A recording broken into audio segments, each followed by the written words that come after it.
Okay, welcome everyone. Good evening. Thanks for coming up. Actually, I have one mic. Can you turn that on? Does this work? Can you hear me? Awesome. So, welcome to the first talk and initiative by the Music Club, or the new leadership of the Music Club. The title of this talk is going to be Digital Music Production, and it's just a primer into the evolution of music, and especially musical instruments, how digital technology has played a role and is continuing to play a role. I'm going to try and make this as interactive as possible. Please feel free to stop me and ask as many questions as you have. I'm going to give you guys a breakdown on how I usually create songs from scratch with different styles and genres, and what a lot of people do in general. And then right at the end, funny enough, I was just explaining to Trevor, I was sent a video to watch about a company that was founded today, and they just launched and published a video, who are going to start paying artists using Ethereum and other blockchain technologies. So there's a lot of future possibilities coming up, and also the role of AI and machine learning in the process of making music. So you guys all know me as Karthik. I think a couple of you know me by my other alias. It's okay. All right. So, yeah, I go by that name as well, for those of you that don't know. That's my artist and producer name. I've been a professional music producer for just over 9 years now. I've produced music across a multitude of genres. I work with a lot of different artists, and 3 years ago I ventured out as a solo artist as well. I've done a lot of work for TV ads, radio ads, both short and long films in Hollywood and Bollywood. And like in the long run, I really would like to become a film scorer or composer that does like big blockbuster films, you know, feature-length films. Basically, I want to be the next Hans Zimmer in some way, if that can be achieved. And a very cool thing is, so I have a little portable MIDI keyboard that I bought a few years ago. It allows me to make music wherever I travel, which is very convenient. I built something like this on my own for my undergraduate engineering project. So like my passion has run deep for many years. So yeah, leading on to that, my journey into how I got started with making music is that I was a struggling engineering student, and at some point I said, look, I have a lot of time on my hands that I'm honestly not putting towards studying, so I may as well pursue an interest of mine that I have. And as you guys can see, I still don't get energy or like time to sleep. Clearly nothing has changed in the last 10 years. But what happened for me and what really changed things is that during one of my holidays, university holidays, a friend of mine who was studying sound engineering in the UK had come home, and he actually stayed just 2 streets away from me. And he had all the latest gadgets and software and so on. So I literally would just get up every day, walk to his house, and sit and watch what he did for a month and a half. And then that really opened and expanded my mind and showed me that you don't really need a lot of formal training to actually get started with experimenting and creating music, because my experience of formal musical training was really bad when I was young, in that the teacher actually would berate or like shout at you if you attempted to play any notes or keys other than what was presented in front of you, which I think those of you who know me know that I like to just do a lot of stuff on my own and experiment, really. So that exposure to DAWs, or digital audio workstations, which are basically the software and programs that you create music with. Then obviously a long time being a struggling producer where you just experiment, like you think your stuff sounds good, and you know your close friends are not really going to call you out until your stuff doesn't really sound good. But then you work, you sort of get to a decent level of proficiency, and then after that you start reaching out to people in the music industry through friends of friends of friends. And the first ever song that I released went out to radio in the middle of 2009, and then I think ever since then, like, it also boosted my confidence and so on, and I started reaching out and networking within the industry a lot more. And yeah, lots and lots of experimentation over the years, and that has led to, I'd like to think, some good music. Yes, Akash? Where was this and which product is it? Ah, sure, good question. So I grew up in Botswana, as some of you may know, and then I was studying at the University of Cape Town, but these are neighboring countries, so I'd go home to Botswana for the holidays. But because I mean, the entire region is pretty well connected, it functioned as one large music industry, but based out of South Africa. And the style of music initially was a lot of hip hop. In fact, I still do enjoy producing hip hop the most. That's probably the music I grew up on the most. I'd say Daft Punk and Kanye West are my two biggest musical influences. Just that I think when I was 11, 12 years old, two of their albums, like Daft Punk's Discovery and Kanye West's College Dropout, came out very close to each other. And as a kid who's sort of trying to find his or her own identity, it just spoke to you. And I think a lot of us of that generation were heavily influenced by those artists and their music. So a very basic overview of the evolution of musical instruments themselves. I mean, a lot of the traditional and classical instruments that we know of are your large-scale pianos, violins, cellos, etc.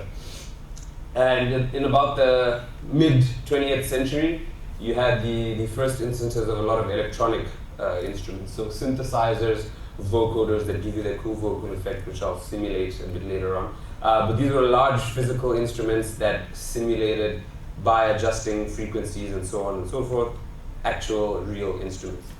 And then in the late 80s and early 90s, you saw the rise of digital instruments, which using entirely, like just pure software, emulated the synthesizers and actual real instruments themselves. Now, sound itself honestly just stems from four types of waveforms. You have sine waves, square waves, triangle waves, and sawtooth waves. Our vocal cords actually only produce these sound waves. And every sound that most of us hear in day-to-day life is some form of manipulation and or combination of these waveforms. I was very fortunate studying an electrical engineering degree because we covered digital signal processing, signals and systems. And so when I discovered that this is all there was to making sound, it was like mind blowing, right? And then you realize that you just need to tweak a few parameters and you could literally create any sound that you ever wanted. And the tools were there with digital audio workstations. And so as things have evolved, we started finding that people have figured out creative and innovative ways to combine traditional instruments and new and modern instruments.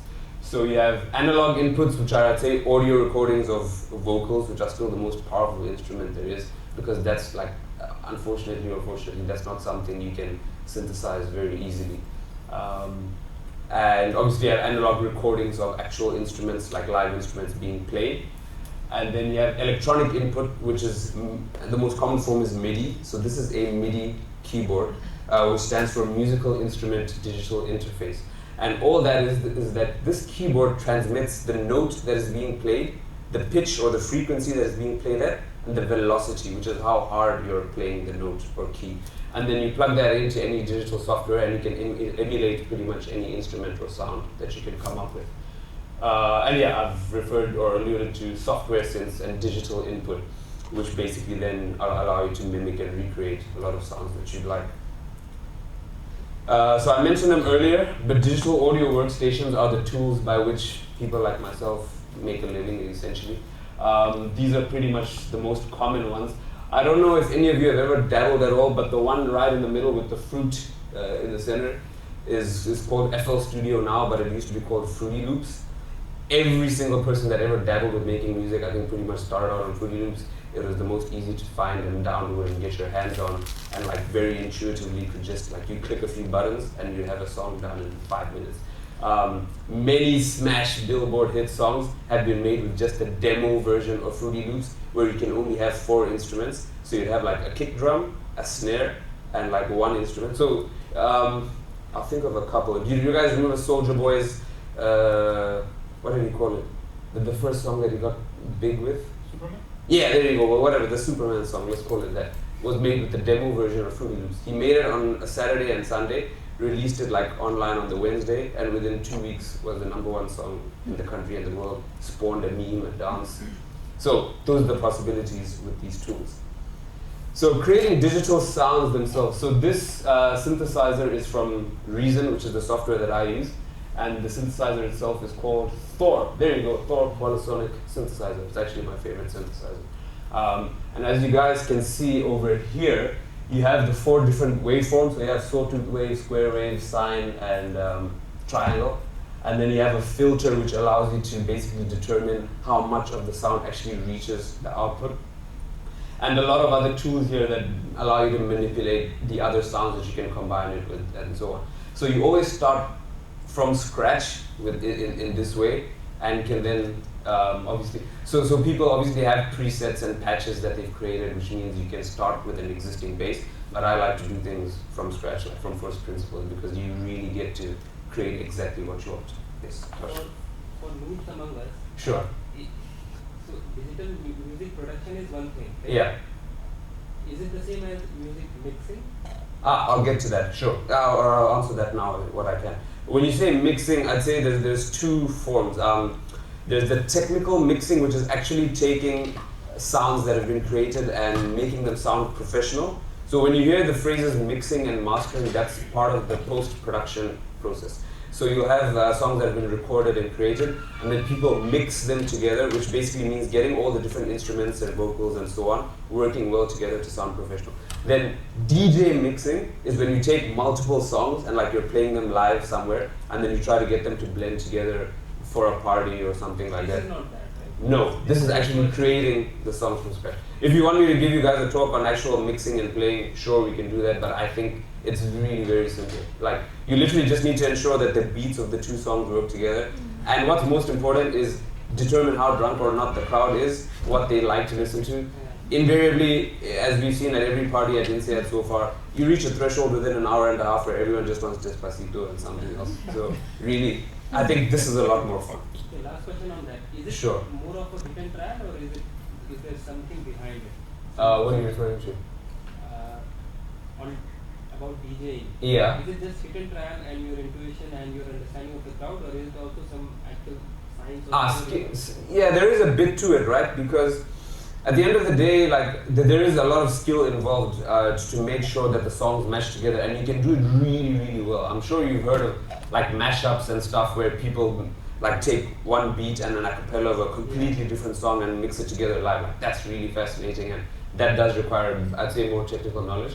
But at the end of the day, if you want to be an effective DJ, a lot of it just boils down to playing to your audience, make sure they have a good time and enjoy themselves, etc. Now, when it comes to actually creating a song, these are the basic elements of a song. So you have your rhythm, which is essentially what your tempo and beat is. So when you hear of a time signature like 4x4 and your tempo of 120 beats per minute, that's what it's usually referring to. Your melody and harmony, I'd say, like, I always get it confused between the two, and in my mind I always treat them as the same, but your melody is essentially like the theme of the song, how you want people to feel, or what emotion you want it to evoke. And your harmony is the actual technical chord progression and the key of the song. So now chords are actually literally just when more than one note is played at a time, but that's what adds richness and creates feeling behind any music that you hear. And the key is let's say the pitch or tone that's associated with the chords and melodies that you play. And another phrase that's commonly used is dynamics, which is basically the energy of the song. So how relatively loud or not it feels to the listener and the audience, and what it gets them to do. So when you actually put this all together in a digital audio workstation, this is what it starts to look like. So you'll have your mixer, which basically shows you all the different instruments involved, one after the other. You have your sequencer, which is how you actually lay out and structure the entire song from start to finish. And then down here you see you have the other basics. So this is the tempo of the song, the time signature. There's a lot of other cool effects that I'm about to get into now, so I'm going to stop the slides and talking and actually get into showing you guys how I've made a few songs from scratch. So the first one we're going to go over is actually a song I started working on just before I came to INSEAD. It was requested by one of the labels that I work with, but I actually ended up deciding, or at least we put this forward as, let's try and create an INSEAD song. And the basic theme of this is like, it's a very laid-back, loungy, progressive house song, which should ideally work if you're like on a nice, warm, sunny beach somewhere, right? Singapore. Yeah, exactly. So I should actually finish this before most of us go on the exchange. So this is like still part of the intro. And so as you can gather, like most of the stuff I produce nowadays is electronic, progressive house, and I just want to make feel-good music. As soon as you hear it, you should like feel nostalgic, but still feel happy, upbeat, positive at the same time. So this is the mixer, as I showed you guys earlier. I'll try and solo out different instruments one by one so you can see what all works. So this is just a kick drum, right? This sets the beat and tempo of the song, and it's it's a universally accepted thing that the kick drum always drives the energy of any song, right? As soon as you hear a beat drop, it makes you want to do something. I'd say the next most important thing is the sub or bass line, because that also gives groove and energy to a song. And so when you combine so honestly, you can make a lot of songs with just this, and like you see, it gets your foot tapping, right? Like that's the most important thing for any electronic beat song or honestly dance song, really. And then from there, one second.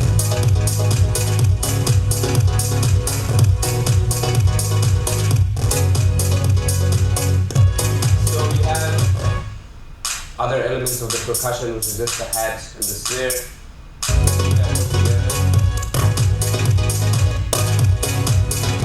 My laptop guy. And then this is all the melodies combined together, right? Like that give you the different feeling and emotion. So this is one of the layers.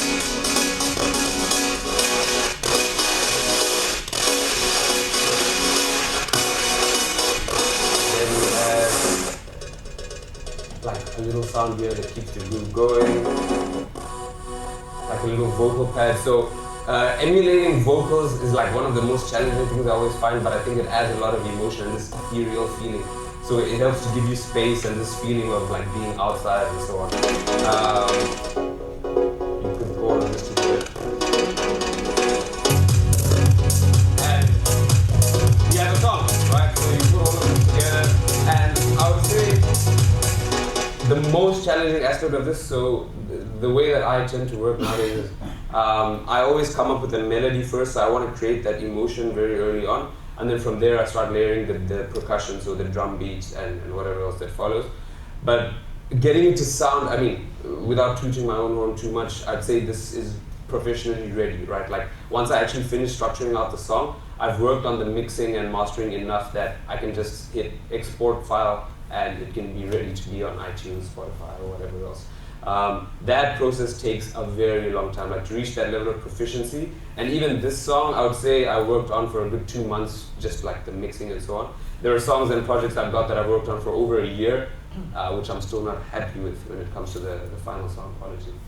Akash, you had another question. You answered it. So when you say two months, Yeah. 1 month or 1 year, Yeah. like how much of a bandwidth per week or per day are you talking about?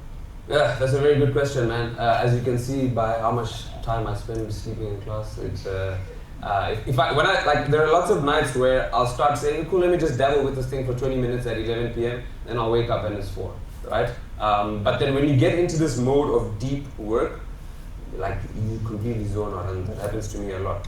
But I would say before coming to INSEAD, I tried to give myself a very structured day somehow, where I always found an hour and a half to 2 hours to work on music, and most of it would involve mixing. But it's not only working on my own songs. The way I have been running a business for a few years, and I still manage it online. So I do a lot of mixing for other people and clients. So people will record audio. So like, let's say they have a song, they'll send me the instrumental separately and then the vocal separately, and then it's my job to mix everything together, get it sounding professional and so on. I do a lot of this for film as well. So I'll show you guys a little effect that comes a bit later. But I'm sure you've all heard of Dolby surround sound and 360-degree mixing. Like, that's one of the most fascinating things to get right, because let's say you're watching a movie and a guy is walking through the woods, right? You want to be able to create an effect of leaves crackling like to the left and behind him, and then a twig falling to the right but in front.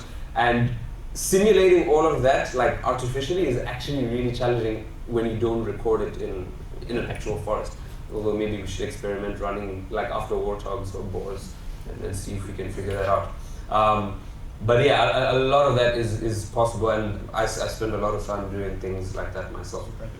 Yeah. Two questions. First of all, Sure. on the melody, how do you go about just creating one melody and not? Are we going to I'll show you. I'm glad you asked that. And your second question? Was about 3D. So the 3D sound processing. Yeah. Is something you do are there softwares for like dealing with the 3D aspect of it? I'm going to show you. So yeah, I'm glad you brought this up. There's no software that allows you to fake it easily. It's actually a very, very methodical process. So within the sound engineering community, or like, I don't know if you want to call it job market, Dolby Surround and 3D sound engineering mixes are some of the most sought after people, because you really need a lot of technical mastery and understanding to be able to manipulate and create those effects, and that takes a very long time. When it comes to the melodies, I'll just open the main melody of this song up and show you. So what I always do is, at home I used to have a much bigger and better built keyboard than this, but I will just start dabbling around with different chord progressions. So as you can see, this is just like the main, what octave is this? I think this is C3? Yeah, so between the second and third octave on a keyboard, that's where this melody lies, and then there's like a bass layer underneath as well. Just give me a second. So this is what, so essentially this same keyboard that you see over here is transposed horizontally, and then you can see all the different notes that appear there. And music theory is something that, like, I think it's easy to learn on your own. It takes a bit of time, but I don't think you need formal training. But then you come to learn and realize that there are certain notes and chord progressions that work to create different kinds of emotion. So I always start with that as a base. So it depends on how I feel at the time or what objective I have for the song. I'll say, cool, do I want this to be nostalgic, happy, sad, etc., etc. I can start with a few bass chords and then allow things to flow from there. So if you know of some scales like chord progression, so C major is the most common and easy chord progression, which is all just the white notes essentially. So if you want to make like cookie cutter, like Happy Birthday, Twinkle Twinkle Little Star, you can like just play all the notes on stuff like that, right? So that's why a lot of people frown upon anything composed in C major because they feel it's too easy to do. But this is, yeah, basically the process that I go about when I'm starting with the melody itself. I'll move on to talking about how sampling works very briefly. So before digital audio workstations themselves came up, and when you had this interim period between electronic synthesizers and digital music, there were devices called like, so I mean the MPC is probably the most famous example of this, but it's basically a drum machine where you could plug in different kinds of, like any song, and cut it up into small pieces, and then use this drum pad to replay the cut up parts of the song. So you play the cut up parts of the song, any song, and then use that to create your own melody. Like you could reverse it, change the pitch, change the tempo, and then add drums underneath and create a completely new song from scratch. So this song was inspired by Ben Pickering, if you know him from our class. Him and I were walking back from the Halloween party, and like we'd always been talking about, man, I love Earth, Wind and Fire, blah, blah, blah. And we're both in the right frame of mind and state to be like, hey, have a listen to this song. So he played me this off his phone when we were on our way back home from the Halloween party. So it's a very famous Earth, Wind and Fire song.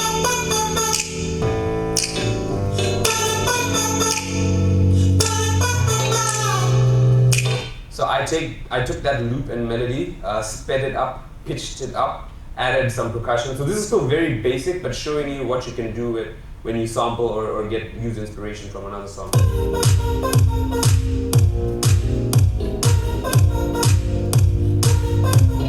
And this is super basic. So for now it's just this melody and then a kick drum and some percussion.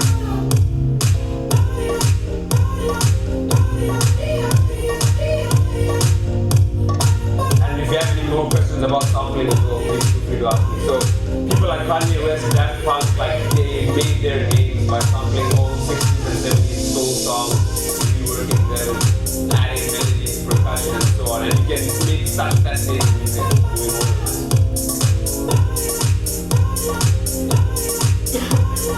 So like, by the way, I put this song out to some of the guys in the music club, yours being one, like basically to say, let's add more layers, you know, our own instruments and completely rework the song and turn it into something unique. George and then Akash. Yeah. So when you sample something, when you get something like that, yeah, you sample it, the software will give it in, like, will decompose it into every single. No, it doesn't do that. Oh no, not at all. So what I'm working with here is the actual raw audio file. If I want to figure out what instruments or notes are being played, I personally do it manually. So I'll take out my keyboard, listen to the song like on an endless loop and figure out every single note. Okay. Some people are gifted with the ability to like, what's the phrase you used? Pitch. Perfect pitch. Yeah, perfect pitch, right? Some people can hear something and instantly know exactly what note is played. probably that's where I say like classical training and stuff comes in handy because you've just done it so many times that you know. There's no software that decomposes anything. Not accurately. There's many people who try to do that. Like you can separate maybe the vocals and the instruments well because like those are two different frequency ranges completely. But the actual instruments themselves is very difficult to do. Like you always have a bit of overlap. Is that what you did here? Did you filter out the vocals, or did you? I did a bit of both, right? So like so you'll see here I have 3 layers. I call it just a high, mid, low. So those are the 3 big frequency ranges. So sorry, wrong. So the high band has mostly just the vocals, and then the mid has some of the other mid-level layer instruments, and then the low is just the bass, right? So without the bass, there's like no warmth, you know, there's no feeling, there's no groove really. So it's really crucial. But what I'd like to do with this, and following up from your question, which is really cool, is figure out what notes are being played and then add our own synthesized bass line and other instruments, and I think turn it into a really rich song. Akash, you had a question. My question was like, taking a step back from all of this. Yeah. So, if you look at the industry in general, Yes. then let's rewind 30 years ago. Okay. So, if you were just an enthusiast, right, you had no shot at this. Right? Yeah, exactly. Come forward to today. Yeah. So, like, everyone has access to this. Yes. And hypothetically, if one of us takes a lot of your time, we could learn a lot. Sure.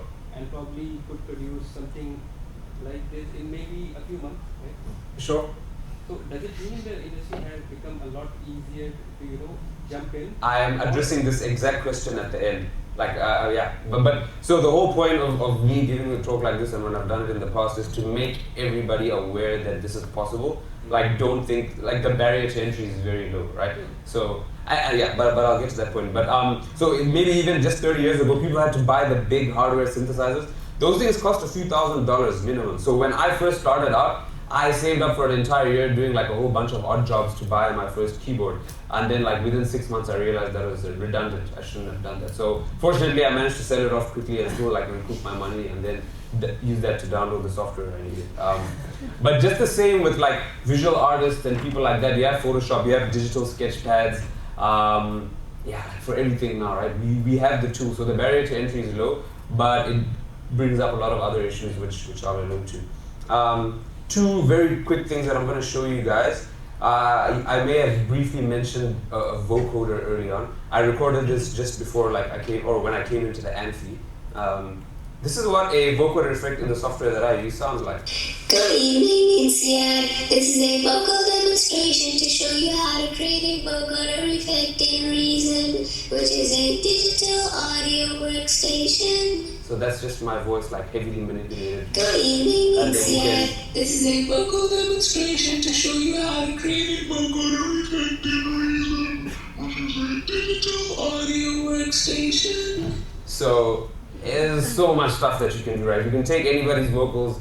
I love vocoder effects, by the way, because as I told you, I listen to a lot of Daft Punk and people like this. So there are lots of songs that I've made where I've done this like with my own voice, and a lot of people are like, man, who is this artist? Like, oh, it's this cool new guy I found underground. It was just actually me messing around and doing stuff like this. I saw a knob there like going back and forth. Yeah, so I was just... Do you really think that... No, I can alter a whole lot of... I'm just doing that for like effect, right? Like to show you what can be altered. That was enough for this? No. That was it. So what I was doing there is changing the pitch, right? Yeah. So Good evening, it's starting at a higher pitch. This is a vocal demonstration to show you And then like, so that's just the pitch. But for example, you can change the key. Like, so that's root with like key, root note of C, major scale. Sorry. You can do that. Which is a digital audio workstation. Yeah, there's just a lot of other effects, man. I won't get into them now because then I'll zone out and I'll forget that you guys are all here. Cool. The last visual effect that I want to show you guys before I get back to a couple of slides is the 3D spacing that I referred to and how you can actually create that effect. So this is something again that I was really fascinated by and have experimented a lot with. Will this play? Yeah, here we go. So just very briefly, This tool is called a stereo imager, and it shows me, like, if my audio source is there at the center and you have a listening space of 180 degrees, how exactly your listener is going to perceive all of the different sounds. So you have,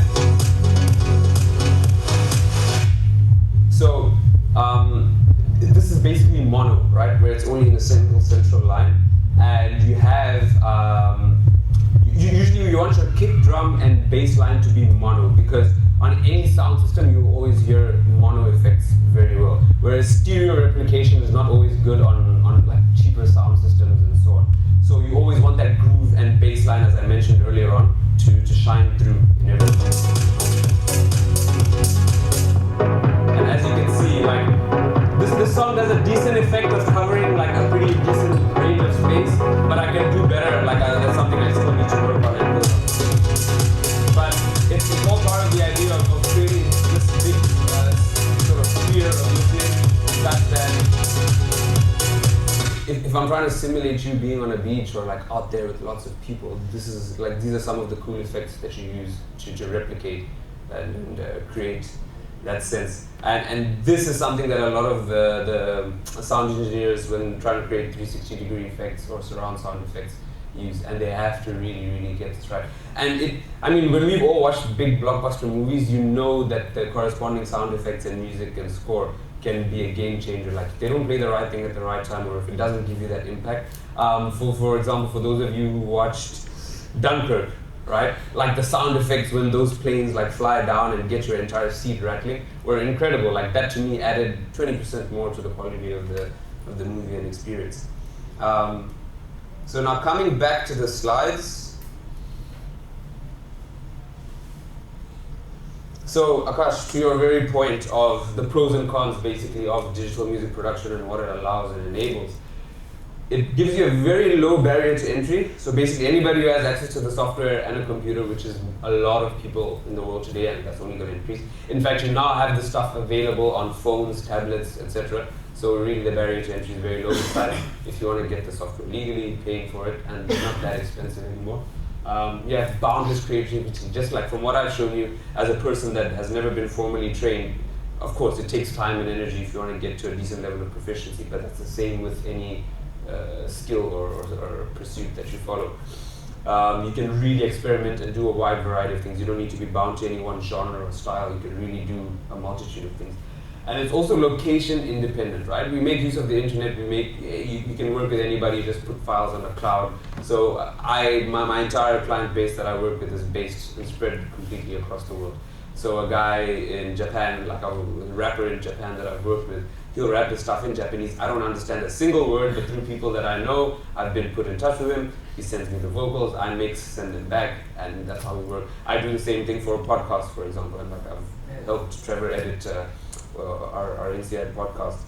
On the downside, though, you have a very low quality filter. So just as anybody has access to creating the music, anybody also has the ability to just put it out there, right? We have SoundCloud, YouTube, everything else out there. And what ends up happening is that you find a decrease in craftsmanship, so people don't put as much time and effort into really becoming great or like excellent at what they do. They just sort of find, hey, how do I make the next hit song, right? How do I get by and just get enough clicks and plays on YouTube and SoundCloud and get signed to some record label or get a deal? It creates this winner-takes-all effect whereby there's so much riffraff, so to speak, like or garbage floating in the ocean, that when one or two really successful artists filter through out of that and make it, they really do very well, which is what you see. I mean, you've always had the effect of superstars and a lot of other people struggling to make ends meet, but that's getting even worse as time goes by, because labels and essentially the people who determine what makes it and what doesn't have become even more skeptical when people send them their music. So you really have to go out on your own and take a lot of time to build up reputation, and hence what we covered in our OB class just now of having a good network of people within the industry, building reputation and leading off of that becomes much more crucial, as opposed to in the past, you could just rock up at a music label and say, hey, I'm a talented singer or I'm a talented guitarist or drummer, and like they say, okay, cool, play, let's see what you've got. That cannot happen anymore. Because they know that every single person would then turn up at their doorstep asking for the same thing. Finally, yeah, we have a few more minutes. So looking forward, what's happening is, just 1 second. This is a word map of like the lyrics and song titles of all the top Billboard Hot 100 songs. So basically all this shows you is make a song about like baby, I love you, don't break my heart, and like you have a hit song, right?